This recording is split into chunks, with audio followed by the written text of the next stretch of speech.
The death of Attila the Hun was far more horrifying than you imagine. History tells us that the most feared warrior of the ancient world died on his wedding night. But what you'll discover about his final hours will challenge everything you thought you knew about the man who brought Rome to its knees. This isn't just a story about a conqueror meeting his end. It's about how the universe itself seemed to conspire in the most grotesque way possible to humiliate history's greatest warlord at the very moment of his triumph. The year was 453 AD, and the vast expanse of the Hunnic Empire stretched from the Rhine to the Caspian Sea. The palace compound near the Tisza River in present-day Hungary echoed with the sounds of the greatest celebration the barbarian world had ever witnessed. Thousands of warriors, their faces painted with ritual scars, raised their drinking horns in honor of their invincible king who was taking yet another bride, the beautiful Gothic princess Ildiko. But on this spring night, a different sound would soon fill the air. Not the thunderous war cries that had terrorized two continents, but the wailing of a young woman trapped with a corpse and the stunned silence of an empire realizing its god-king had been reduced to something unspeakably pathetic. What transpired in that bridal chamber wasn't merely the death of a man, but the complete destruction of a carefully constructed image of invincibility. The popular imagination, shaped by centuries of propaganda and fear, has sanitized Attila's death into something almost dignified, a warrior dying in his sleep after too much celebration. But the reality was far more sinister, far more degrading, and speaks to a cosmic justice that even his enemies couldn't have imagined. Today, we strip away the myth and examine the unflinching reality of how the Scourge of God met an end so humiliating that his own people tried to erase it from memory. Before we dive into the grotesque details of his final night, subscribe to hear more dark truths from history that others won't tell you. To understand the full horror of Attila's death, we must first grasp the man at the height of his terrifying power.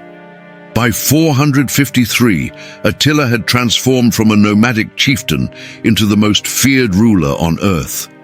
Contemporary Roman accounts describe him as a short, broad-shouldered man with a large head, deep-set eyes that seemed to pierce through souls, and a swagger that suggested he owned not just the land he walked on, but the very air others breathed.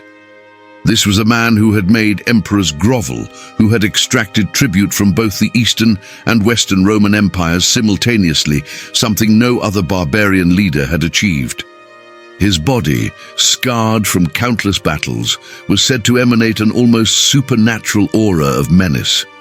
Warriors claimed they could feel his presence before seeing him, like animals sensing an approaching predator. The Attila who entered that wedding feast was not the young warrior who had murdered his own brother Bleda to secure sole rule of the Huns.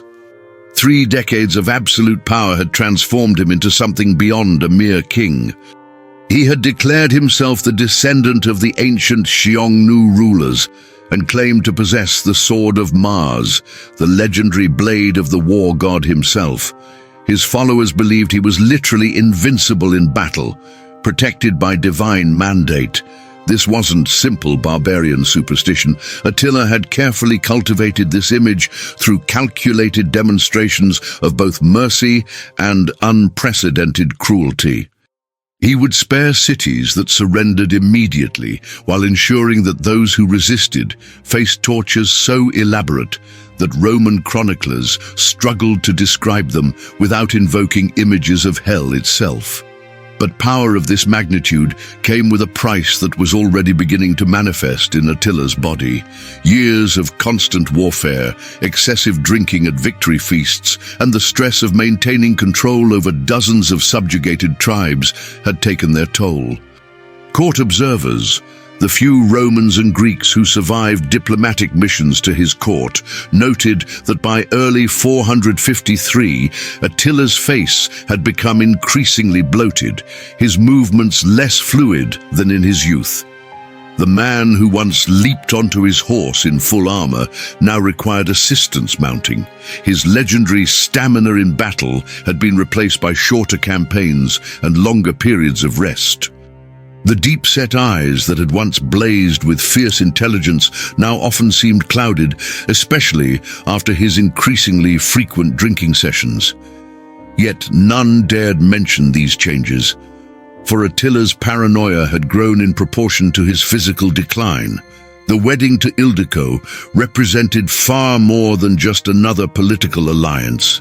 It was Attila's attempt to prove his continued virility and power.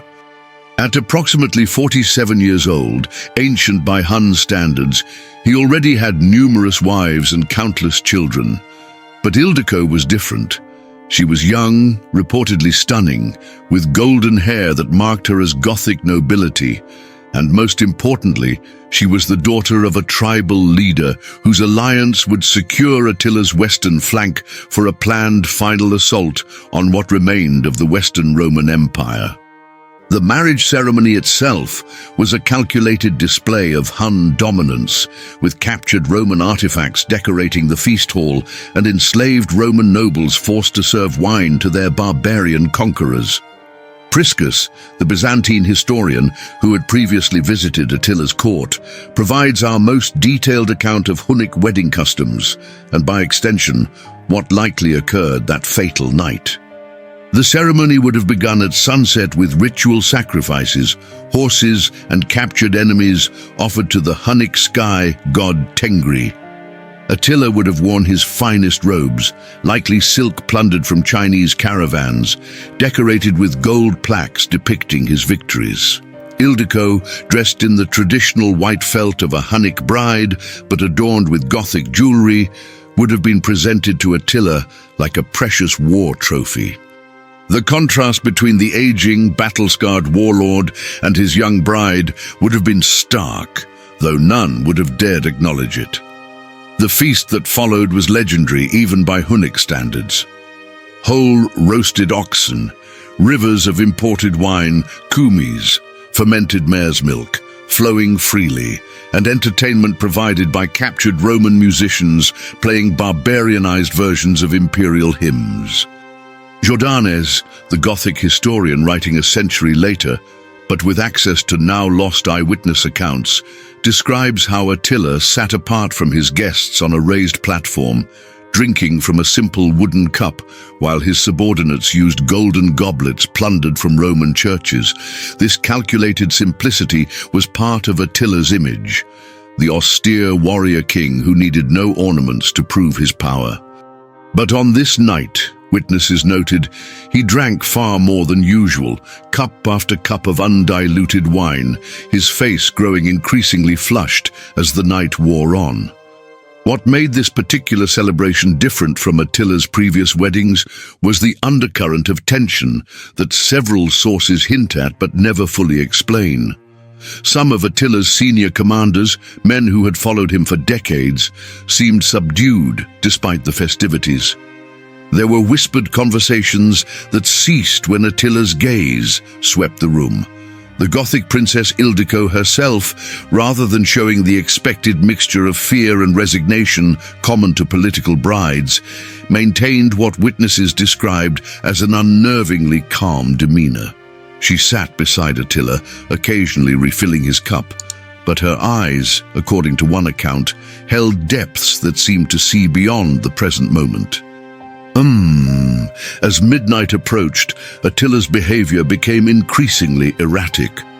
The controlled, calculating leader who usually retired early from such celebrations to maintain his image of superiority continued drinking heavily. He began boasting about his future conquests, describing in graphic detail what he would do to Rome itself once he captured it. His speech, normally precise despite his thick Hunnic accent when speaking Latin or Gothic, became slurred. Several times, his senior advisor Onegesius attempted to suggest that the king might wish to retire with his new bride, but Attila waved him away with increasing irritation. It was as if he was deliberately delaying the moment when he would have to prove his virility with his young bride, perhaps already sensing that his body might betray him. The medical symptoms that witnesses described in Attila during his final feast paint a troubling picture that modern physicians would recognize. The extreme facial flushing, the profuse sweating despite the cool spring night, the way he occasionally pressed his hand to his chest, all suggest cardiovascular distress. Years of excessive alcohol consumption, a diet consisting primarily of meat and fermented drinks, combined with the stress of constant warfare and the paranoia of maintaining power, had created a perfect storm of health conditions. The man who had conquered nations was being conquered from within by what modern medicine would likely diagnose as severe hypertension, possibly complicated by liver disease. When Attila finally rose to retire with Ildiko, multiple accounts agree that he needed support to walk steadily. His massive frame, once perfectly balanced despite its bulk, swayed noticeably, yet his pride would not allow him to show weakness. He roughly pushed away the servants who tried to assist him, grabbing Ildiko's arm instead and using her as support while making it appear he was leading her. The crowd of warriors cheered and made the expected crude jokes about their king's prowess, but several witnesses later reported an uncomfortable quality to the laughter, as if everyone was participating in a performance they knew to be false. The bridal chamber had been specially prepared in Attila's private compound, decorated with the finest Byzantine silks and Roman furniture, all plunder from his campaigns. The bed itself was said to be a massive construction of carved wood and ivory, taken from a Roman governor's palace. Guards were posted outside, not unusual for a royal wedding night, but their orders were explicit.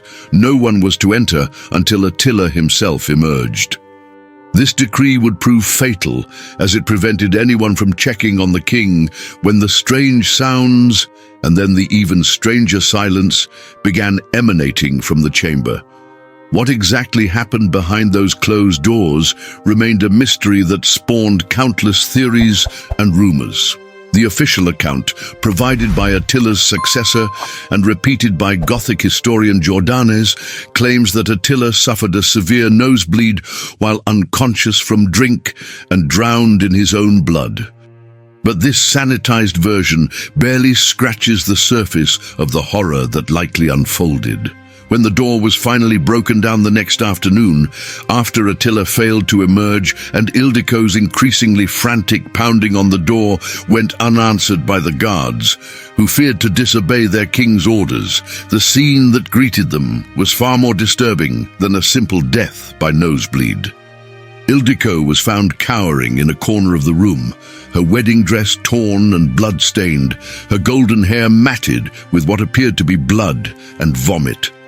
She was in a state of complete hysteria, unable to speak coherently, only able to point at the bed where Attila's body lay.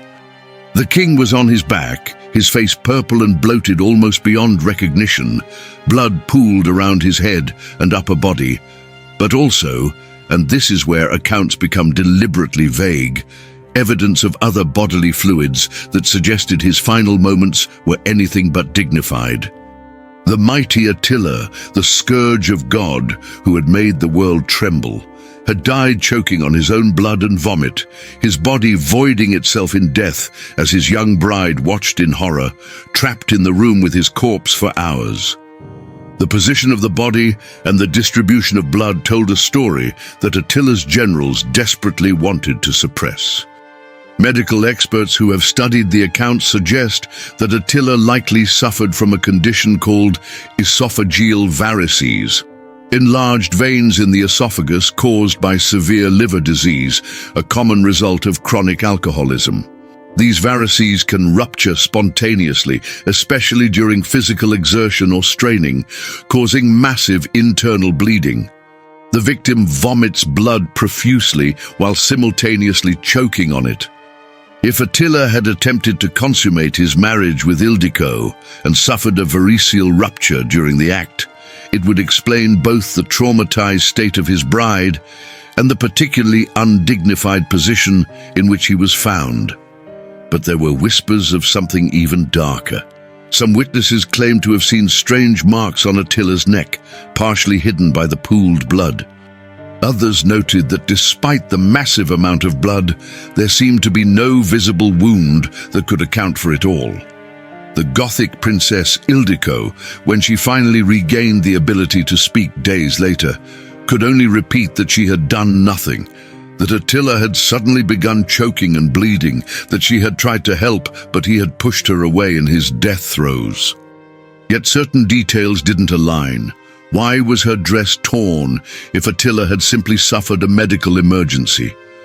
Why were there what appeared to be defensive scratches on her arms? The possibility of assassination could not be ignored. Though it was dangerous to voice such suspicions, Ildiko came from a Gothic noble family that had suffered under Hunnic domination. Her father had been forced to give her to Attila as tribute, watching his daughter handed over to the man who had destroyed countless Gothic settlements. The calm demeanor witnesses had noted during the feast took on a different meaning in this context. Had she been steeling herself for an act of vengeance? Some Roman sources, writing years later with obvious bias, claimed that Ildiko had been secretly provided with a slow-acting poison by Byzantine agents, designed to cause internal hemorrhaging that would appear natural to observers unfamiliar with toxicology. The investigation, such as it was conducted by Onegesius and Attila's sons, who had every reason to ensure that their father's death appeared natural, if inglorious. They quickly declared that Attila had indeed died from a nosebleed, though they added elaborating details about how he had been weakened by his recent campaigns and the stress of leadership. Ildiko was held for several days of questioning, during which time she allegedly attempted to take her own life twice, but was ultimately released to return to her family. The speed with which she was sent away, with a substantial payment in gold, suggested to many that Attila's inner circle wanted her gone before she could say something inconvenient.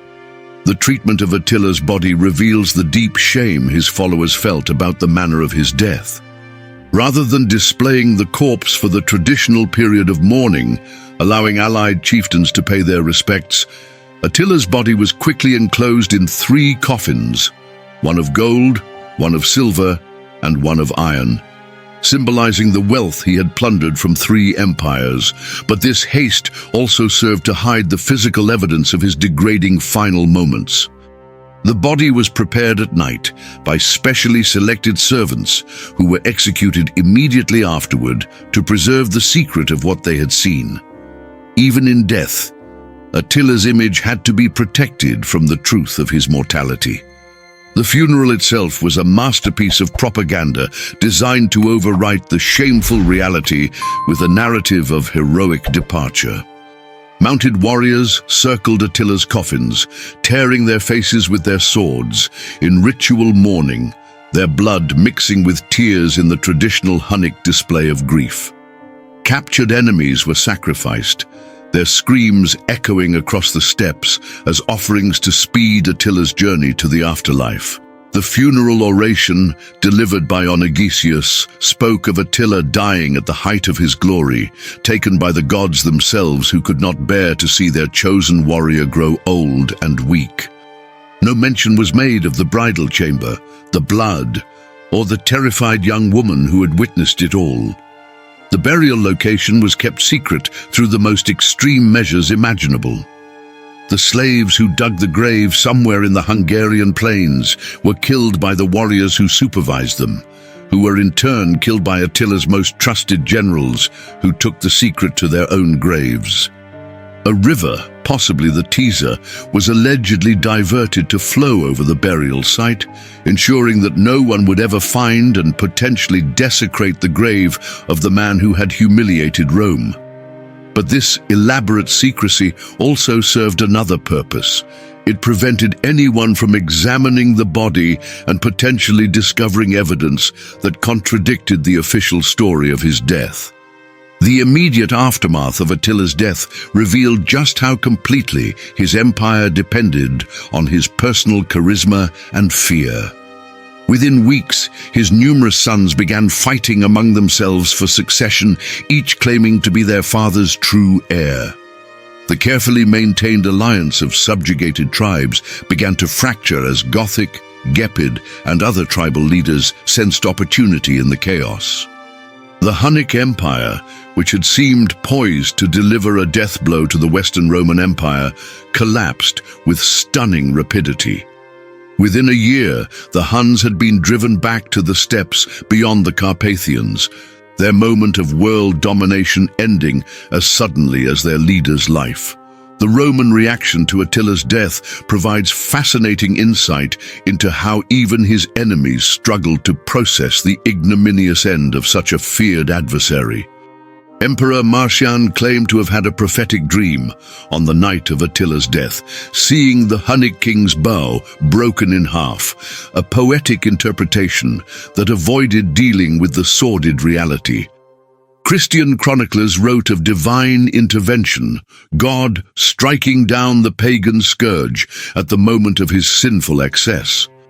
But privately, Roman diplomats who had dealt with Attila expressed something almost like disappointment. The man who had been the worthy adversary of Rome, who had treated with emperors as equals, had died not like a warrior or even a king, but like a common drunkard choking on his own vomit. The mystery of what really happened in that bridal chamber has spawned centuries of speculation. Modern historians have proposed various theories ranging from the medical to the conspiratorial. Some suggest that Attila suffered from sleep apnea, worsened by alcohol consumption and his likely obesity, which caused him to stop breathing and triggered the catastrophic nosebleed. Others point to the possibility of a cerebral hemorrhage brought on by extreme hypertension during sexual exertion. The scratches on Ildiko in this interpretation came from her desperate attempts to revive or move the dying king's massive body. But questions remain that no medical explanation fully addresses. Why did Ildiko's family prosper so remarkably after Attila's death, receiving lands and titles from the Byzantine Empire? Why do Byzantine sources from the period contain coded references to the Gothic solution when discussing barbarian threats? Most tellingly, why did Ildiko, who should have been a valuable political asset for remarriage, instead disappear entirely from historical records after leaving the Hunnic court? Some scholars suggest she entered a convent, seeking to atone for some terrible deed, while others believe she was quietly eliminated by those who knew too much about her role in Attila's death. The physical symptoms described in the various accounts, the massive hemorrhaging, the purple discoloration of the face, the apparent struggle, could also align with poisoning by certain toxic plants known to Gothic and Roman herbalists. Hellebore, for instance, causes severe gastrointestinal distress and internal bleeding that could be mistaken for a natural hemorrhage, especially if administered with large amounts of alcohol. The torn dress and defensive wounds could have resulted from Attila's violent reaction to the poison, attacking his bride in his final moments as he realized what was happening. But without access to the body, such theories remain speculation. What we do know is that Attila's death marked one of history's great turning points, accomplished not through military might or political maneuvering, but through what appears to have been a sordid, undignified end in a blood-soaked bedroom. The man, who had built his entire identity on strength and invincibility, died weak and vulnerable, possibly betrayed by his own body, possibly by his young bride, but certainly by the image he had spent a lifetime constructing. The elaborate efforts to hide the true nature of his death only emphasize how devastating it was to the Hunnic power structure that depended entirely on the myth of Attila's superhuman nature. The legacy of Attila's death extends far beyond the immediate collapse of his empire. It fundamentally changed how barbarian peoples understood power and succession. The chaos that followed taught Germanic tribes the importance of established succession laws rather than simple might makes right principles. The Gothic peoples who had suffered under Attila used his ignominious end as inspiration for their own resistance movements, eventually establishing the kingdoms that would replace the Western Roman Empire.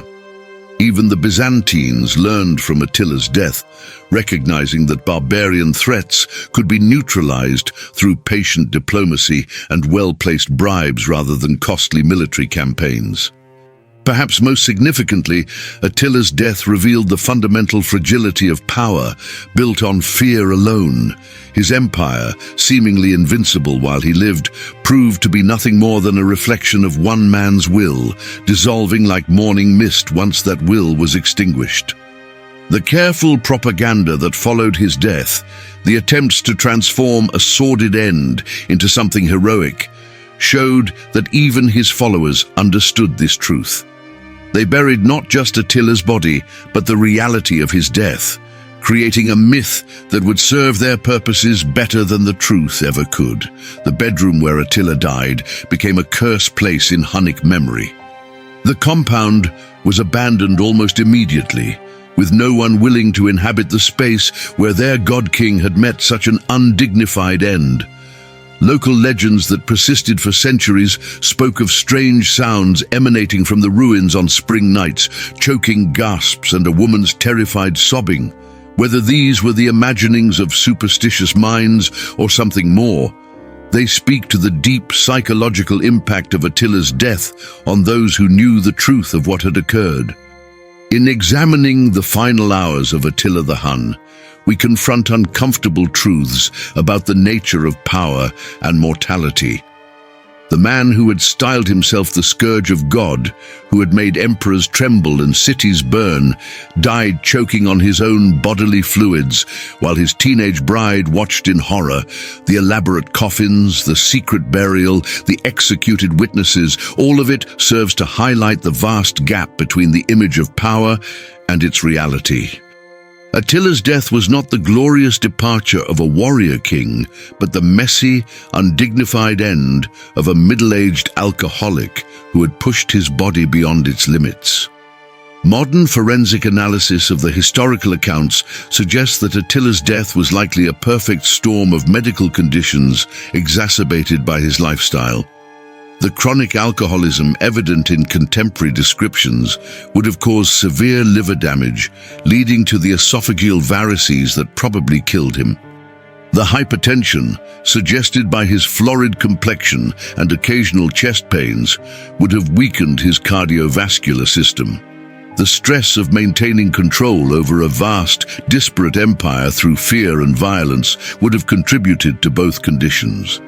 Add to this the physical exertion of attempting to consummate a marriage while severely intoxicated, and Attila's body simply gave out in the most catastrophic way possible.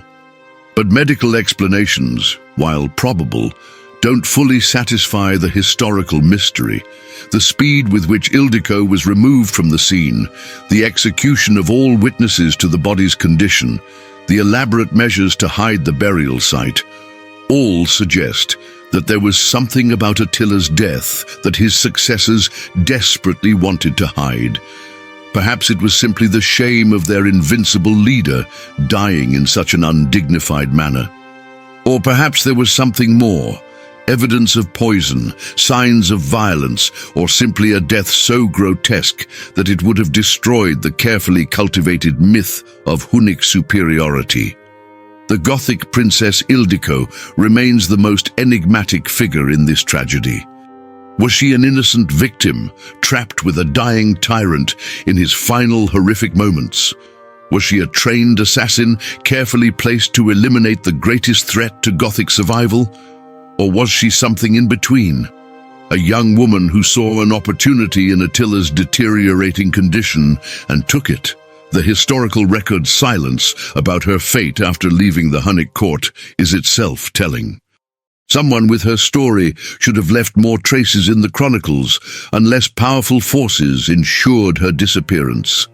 What we can say with certainty is that Attila the Hun, the most feared warrior of his age, died not in battle, not even in his sleep, but in a manner so undignified that his own people couldn't bear to record it accurately.